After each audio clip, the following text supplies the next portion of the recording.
मित्रांनो, हे बांबूचं झाड बघताय तुम्ही. हा बांबू पहिले 4 ते 5 वर्ष अतिशय स्लो वाढत असतो. या काळामध्ये तो त्याचे रूट्स मजबूत करत असतो आणि असं एक वर्ष येतं 5व्या-6व्या वर्षी की तो काही आठवड्यांमध्ये अगदी 80-90 फूट पर्यंत वाढून जातो. आपली म्युच्युअल फंड SIP सुद्धा अशीच असते.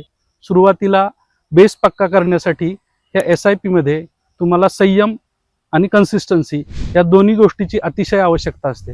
एक वर्ष असं येतं की पूर्ण 5 ते 6 वर्षाचे रिटर्न्स हे म्युच्युअल फंड SIP एकाच वर्षात देऊन टाकते.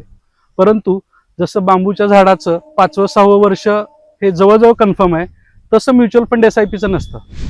बांबूचं 5वं वर्ष हे SIP मध्ये पहिल्या वर्षी पण येऊ शकतं किंवा 8व्या-9व्या वर्षी पण येऊ शकतं.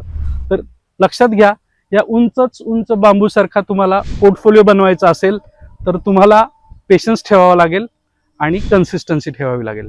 इन्व्हेस्टमेंट ही काही मॅजिक नाही आहे, हे एक सायन्स आहे. Start early, stay consistent and discipline and give time to your investments.